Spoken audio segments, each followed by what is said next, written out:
የምድር ነገስታት ጧት አናግረናቸው 6 ሰዓት መልሶ ቢቸግረን ማግኘት አንችልም። ምናልባት እንደገና 40 ቀን ልንጠብቅ እንችላለን። 6 ሰዓት አናግረን 9 ሰዓት ማናገር አንችልም። ሌሊት ቢቸግረን ሌሊት ከቢሯቸው ብንሄድ ወንጀለኛ ተብለን ልንታሰርም እንችላለን። እግዚአብሔር ግን ማለዳም ይሰማል፣ ማታም ይሰማል፣ ጧትም ይሰማል፣ ቀንም ይሰማል፣ ያለ ጊዜ ይሰማል፣ ያለ ወረፋ ይሰማል፣ ሳይመርጥ ይሰማል።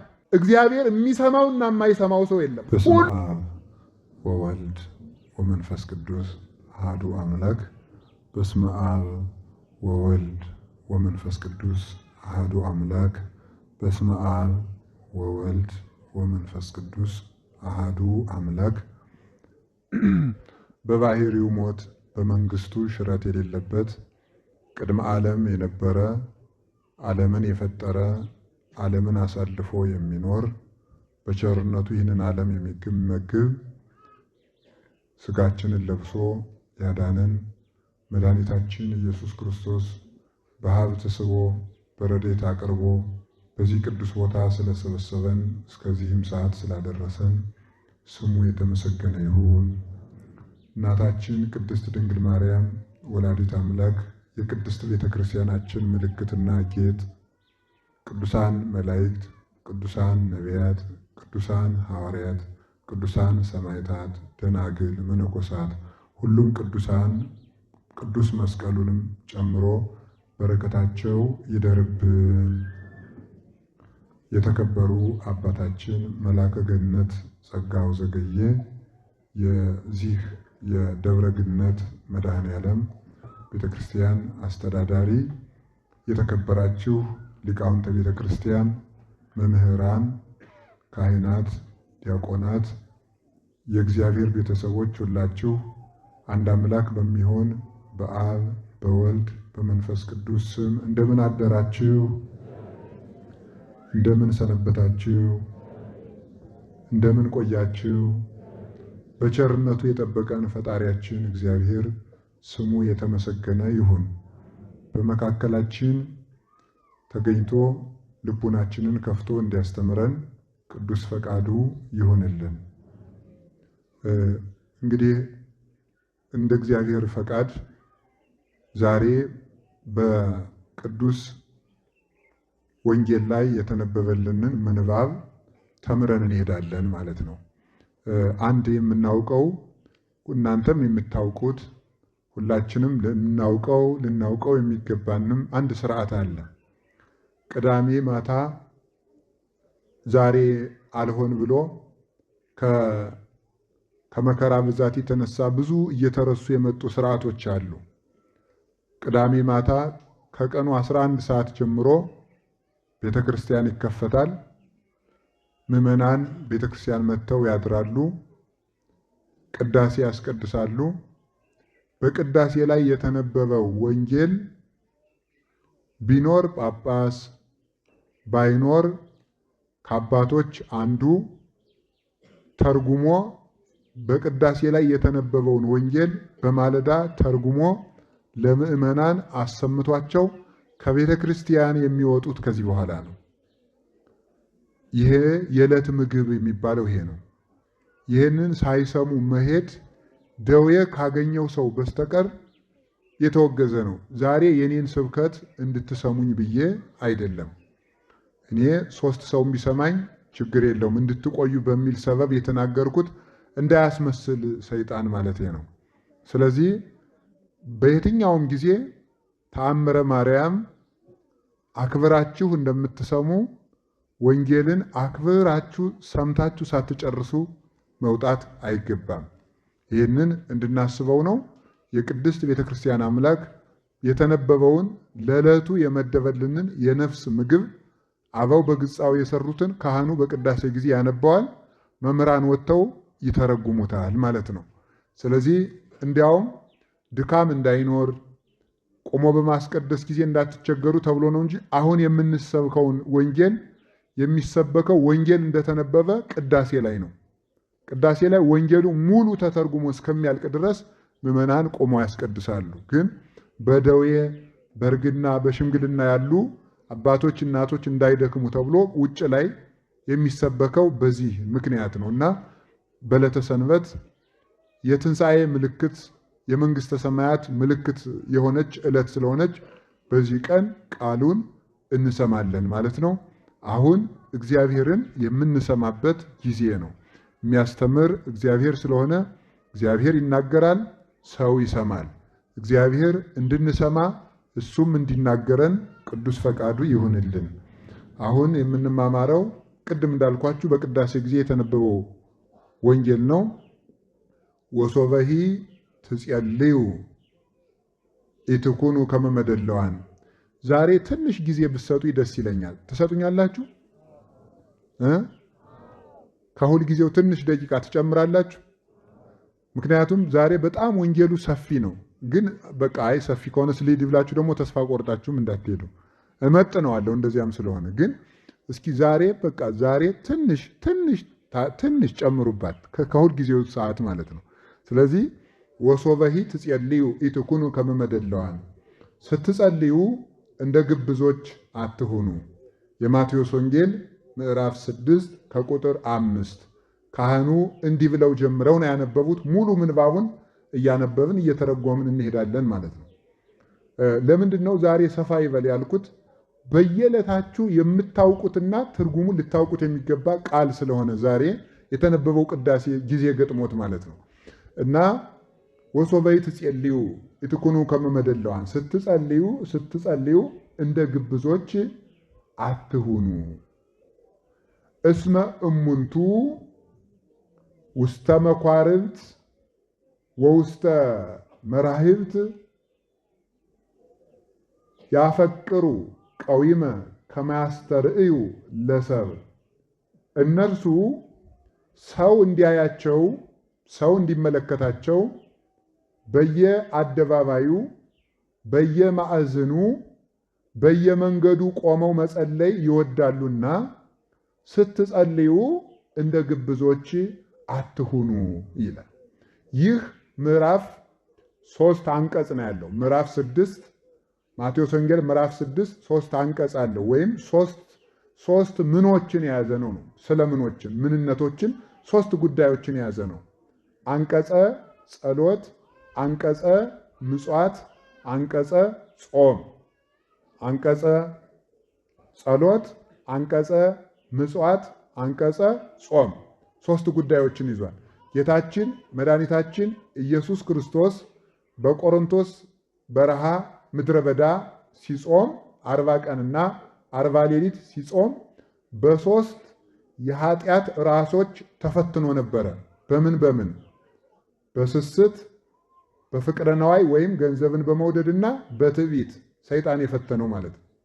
ገንዘብን በመውደድ ፈተና፣ በትዕቢት ፈተናና በስስት ፈተና ፈትኖት ነበረ። በኋላ ጌታ ደግሞ ዲያብሎስን አሸንፎ ከመጣ በኋላ ለሕዝቡ እነዚህን 3 የኃጢአት ራሶች የሚሸነፉባቸውን 3 የሥነ ምግባር ራሶች የሚባሉትን ደግሞ አስተማረ። 3ቱ የሥነ ምግባር ራሶች የሚባሉት ምንድን ናቸው ከተባለ ጸሎት፣ ምጽዋትና ጾም ናቸው። የሚጾም ሰው ስስት ይጠፋለታል። የሚመጸውት ሰው ደግሞ የገንዘብ ፍቅር ይጠፋለታል። የሚጸልይ ሰው ደግሞ ትዕቢት ይጠፋለታል። 3ቱን ኃጢአቶች ያሸነፈ ሰው ደግሞ በዓለም ላይ ማንኛውም ኃጢአት ሊቃወመው አይችልም። የኃጢአት ሁሉ ስሮች እነዚህ ናቸው። ገንዘብ የሚወድ ሰው፣ የሚሳሳ ሰው ገንዘብ ይወዳል። ገንዘብ የሚወድ ሰው ደግሞ ትዕቢተኛ ይሆናል። ትዕቢተኛ ሰው ደግሞ በእግዚአብሔር የተጠላ ነው። ስለዚህ እነዚህ ሶስቱን አንድ ሰው በሕይወት ዘመኑ ሁሉ መጥላት ያለበት እነዚህን ነው። እነዚህን ተቃውሞ ካሸነፈ ሌሎችም ማሸነፍ ይቻላል። ስለዚህ እነዚህ የሥነ ምግባር ራሶች ይባላሉ። አሁን ዛሬ ከ3ቱ የምንማረው ምኑን ነው ካላችሁ ጸሎትን ነው። ዛሬ የምንማማረው ጸሎትን ነው። ጸሎትን ከነ ስርዓቱ ጌታችን መድኃኒታችን ኢየሱስ ክርስቶስ አስተምሮናል። ጸሎት ማለት ስለ ትርጉሙ ልንገራችሁና አሁን ይሄ እንዴት እንደምንጸልይ ነው። ጸሎትን መደበኛ አድርጎ ጌታ ግን እንዴት እንደምንጸልይ ነው የነገረን። መጀመሪያ ስለ ጸሎት ትንሽ ልንገራችሁ። ጸሎት ብሂል ተናግሮ ምስለ እግዚአብሔር። ጸሎት ማለት ከእግዚአብሔር ጋር መነጋገር ማለት ነው። ጸሎት ማለት ከእግዚአብሔር ጋር መነጋገር ማለት ነው። ከእግዚአብሔር ጋር መነጋገር። ሰው ሲጸልይ ከእግዚአብሔር ጋር ይነጋገራል። ስንጸልይ ፊት ለፊታችን እግዚአብሔር አለ። እግዚአብሔርን እያነጋገርን ነው። አምላኬ አምላኬ ለምን ታደገኒ፣ አምላኬ አምላኬ ለምን ተውከኝ ስለው ፊት ለፊት አድርጌ እያናገርኩት ነው። አንድ ሰው ጸሎት የሚያቋርጥበት ምክንያት ጸሎት የሚሰለቸው ወይም ጸሎቱን እያቆራረጠ የሚጸልየው ለምንድን ነው ካላችሁኝ፣ ከማን ጋር እንደሚነጋገር ስለማያውቅ ነው። ሁላችሁም እንደምታስቡት አንድ የምንወደውና የምናከብረው ትልቅ ሰው፣ በሰው ሰውኛው ትልቅ የተባለ ሰው እኛን ለማነጋገር ቀጠሮ ቢይዝልን ያንን ሰው ለማነጋገር ከተያዘልን ቀጠሮ የተነሳ እንቅልፍ አልወስደን ብሎ ያድራል። ጸሎት ግን እግዚአብሔርን ያህል ንጉሥ ሰራዊተ መላእክት እያመሰገኑት፣ ቅዱሳን አባቶች እያመሰገኑት ለኛ ለአንድ መናኛና የተናቅን ፍጡሮች ቀጠሮ ይዞ ሊሰማን ይጠብቃል። ያንን ንቀን ነው የምንቀረው ማለት ነው። እግዚአብሔር አሁን ለምሳሌ ስንት ቀን ያመላለሰን የአንድ የቀበሌ ጽሕፈት ቤት ኃላፊ ወይም የመዘጋጃ ሰራተኛ ሰኞ ቢገኝልን እንዴት ደስ ይለናል። ለፍቼ እኮ ዛሬ ተሳካልኝ እንላለን። ያገኘነው ሰውዬ የምድር ደብዳቤ የሚጽፍ ሰው ነው ያናገረን። ከዚያ ከፍ ብለን ከንቲባውን ብናናገርስ፣ ከፍ ብለን የዞኑን ዋና አስተዳዳሪ ብናናገርስ፣ ከፍ ብለን የክልሉን ፕሬዝዳንት ብናናገርስ፣ ከፍ ብለን የሀገሪቱን ጠቅላይ ሚኒስትር ብናናግር እንደ ትልቅ እድለኛነት እናወራዋለን። ፎቶ ተነስተን ፎቶአችን እናስቀምጣለን በትልቅ ይሄ ከጠቅላይ ሚኒስትሩ ጋር የሆነ ጊዜ ምሳ በልቼ ብሎ ሰው ይናገራል። እግዚአብሔር ግን በየቀኑ ያለ ደጅ ጽናት ይገኛል። በየቀኑ እግዚአብሔርን ማናገር ይቻላል። በየቀኑ ብቻ አይደለም፣ በየሰዓቱ የምድር ነገስታት ጧት አናግረናቸው 6 ሰዓት መልሶ ቢቸግረን ማግኘት አንችልም። ምናልባት እንደገና 40 ቀን ልንጠብቅ እንችላለን። 6 ሰዓት አናግረን 9 ሰዓት ማናገር አንችልም። 9 ሰዓት አናግረን 11 ሰዓት አይደግሙልንም። 11 ሰዓት አናግረን 1 ሰዓት አይደግሙልንም። ሌሊት ቢቸግረን አይደግሙልንም። አናገኛቸውም ሁሉ ብንጠራቸው ሌሊት ከቢሯቸው ብንሄድ ወንጀለኛ ተብለን ልንታሰርም እንችላለን። እግዚአብሔር ግን ማለዳም ይሰማል፣ ማታም ይሰማል፣ ጧትም ይሰማል፣ ቀንም ይሰማል፣ ያለ ጊዜ ይሰማል፣ ያለ ወረፋ ይሰማል፣ ሳይመርጥ ይሰማል። እግዚአብሔር የሚሰማውና የማይሰማው ሰው የለም። ሁሉንም ይሰማል። ሁሉንም ወረፋ ሳያስጠብቅ ያለ ጊዜ ፈረቃ እግዚአብሔር ሁሉንም ያዳምጣል። ጸሎት ማለት እግዚአብሔርን ማናገር ነው። እንደ ጸሎት ማቋረጥ ያለ ሞኝነት የለም። እንዴት ሰው እግዚአብሔርን ያህል ንጉሥ አናግረኝ ብሎ እየጠበቀው እንዴት ያን አቋርጦ ይውላል? እና የእግዚአብሔር ቤተሰቦች እኔ ዛሬ በእግዚአብሔር ስም የምማልዳችሁ በእውነት ምንድን ነው ካላችሁኝ፣ ጸሎት እንዳታቋርጡ። ትልቅ ነገር በእውነቱ ማለት ነው። እናት የልጇን ንግግር ከምትጠብቀው በላይ እግዚአብሔር እኛን በማለዳና በመታ ጸሎት እኛን ለማዳመጥ ደስ ብሎት ይጠብቀናል። ማለዳ እግዚአብሔር እኛን ይጠብቃል፣ ተነስተን እንድንጠራው አባታችን ሆይ እንድንለው። ይሄ ነው ጸሎት። የምግባራት ሁሉ እናት ናት። የጦርነት ሁሉ መጀመሪያ ናት ጸሎት። ዲያብሎስ እንደ ጸሎት አድርጎ የሚጠላው ስነ ምግባር የለም። ጾም ሊሆን ይችላል፣ ስግደት ሊሆን ይችላል፣ ምጽዋት ሊሆን ይችላል፣ ቸርነት ሊሆን ይችላል፣ የዋሃት ሊሆን ይችላል፣ በጎነት ሊሆን ይችላል፣ ገርነት ሊሆን ይችላል፣ ፍቅር ሊሆን ይችላል፣ ሰላም ሊሆን ይችላል፣ መጠወተርስ ሊሆን ይችላል፣ ሰማዕትነት ሊሆን ይችላል፣ ምንኩስና ሊሆን ይችላል፣ ማስቀደስ ሊሆን ይችላል። ሁሉም ነገር ይሁን ሰይጣን እንደ ጸሎት አድርጎ የሚጠላው ምግባር ጥሩ ስራ የለም። ለምን ሲባል ከእግዚአብሔር እያስፈቀድ ስለሆነ ማለት ነው። አልቦ ግብር ዘያፈቅር ሰይጣን ከመአይድጎ ጸሎት። ጸሎት ሰይጣን እንደ ጸሎት ማስቋረጥ አድርጎ የሚወደው በጎ ስራ የለም ይላል። ሰይጣን በጣም ትልቁ የሚወደው ስራ ምንድነው? ጸሎት ማቋረጥ ነው። ጸሎት ማቋረጥ ጸሎትን ለምን ሲባል እስመ እሳት ይወፅእ እማፉሁ ለዘይጸልይ፣ ከሚጸልይ ሰው አንደበት እሳት ይወጣልና፣ ወያውዕዮ ለሰይጣን፣ ሰይጣንንም ያቃጥለዋልና፣ ወይ ደግጾ አይኑንም ይወገዋልና፣ እስመ ጉድብ ውእቱ ባህቢሁ ጸሎት በሰይጣን ዘንድ የተሳለ ጦር ነው፣ ዓይኑን ያጠፋዋል። ስለዚህ ሰይጣን ጸሎትን አይወድም። ወበይንተዝ ተመልከቱ ያከብድ ይሄ ቅንድብን አክብዶ እንቅልፍ ያሰኛል፣ ጸሎቱን ያስቋርጠዋል። የሚያቋርጥበት ልዩ ልዩ መንገዶች ነው ያሉት። አንዳንድ ጊዜ የማንዘልቀውን በጣም ብዙ ጸሎት በማስጀመር ከዚያ በኋላ ሰልችቶ እንድንተወው በማድረግ፣ ሌላ ጊዜ ደግሞ በምንጸልይበት ጊዜ ሐሳባችን ይበትንና ሐሳቤ እየተበታተነ የምጸልየውን ጸሎት እግዚአብሔር አይሰማኝም ብለን ደግሞ እንድናቋርጠው ማድረግ። በጣም እንዴት ያለ ጠቢበኛ እኮ ነው። ሐሳባችን የሚበትነውም እሱ ነው። ሐሳቤ ስለተበተነ እግዚአብሔር አይሰማኝም ብለን ደግሞ እንድናቋርጥም የሚያደርግ ደግሞ እሱ ነው። ሶስተኛ ደግሞ ጸልየህ ምን አመጣህ፣ ጸልየሽ ምን አመጣሽ ብሎ ደግሞ ጸሎት እንድንተው ያደርገናል።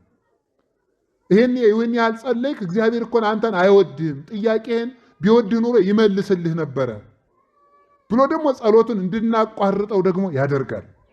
ለምንድን ነው ካላችሁኝ፣ ጸሎት የህይወታችን አጥር ነው፣ የህይወታችን ደጅ ነው። ደጅ ወይም በር አጥር የሌለው ቤት ለሌባ፣ ለወንበዴ፣ ለኃላፊ፣ ለአግዳሚ ሁሉ የተመቸ ለዘረፋ የተመቸ እንደሆነ ጸሎት ስናቋርጥ አጥር የሌለው ግቢ፣ በር ያልተዘጋለት ቤት እንሆናለን።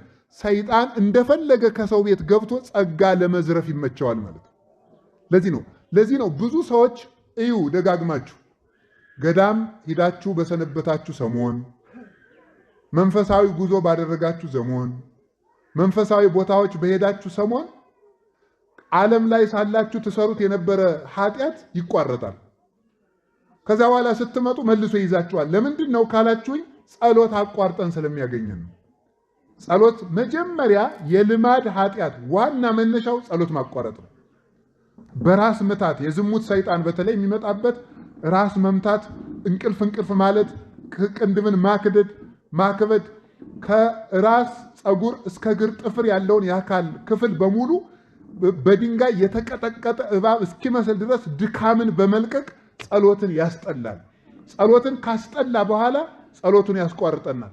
ካስቋረጠን ረድኤተ እግዚአብሔር እኛ ጋር ስለሌለ የፈለገውን ኃጢአት ለማሰራት ይመቸዋል።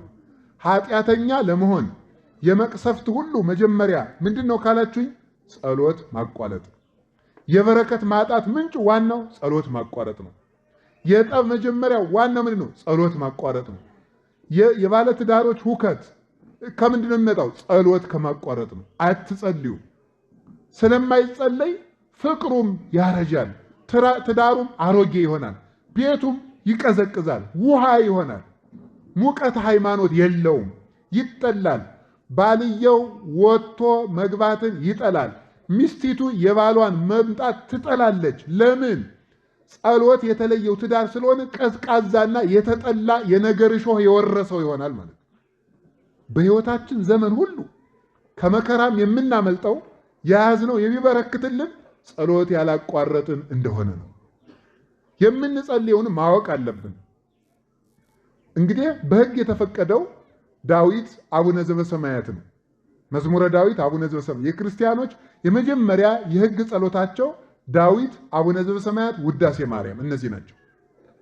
ከዚያ በኋላ ደግሞ በርታ ሲል ገድለ ቅዱሳን ከቅዱሳን ገድል አንድ ይጨምራል። ሲበረታ ቅዳሴ ማርያም ይጨምራል። ሲበረታ ወንጌለ ዮሐንስ ይጨምራል። ከዚያ በኋላ ጎልጎታ፣ አርጋኖን እያለ ይጨምራል። አሁን ግን ማን እንደፈጠረው የማይታወቅ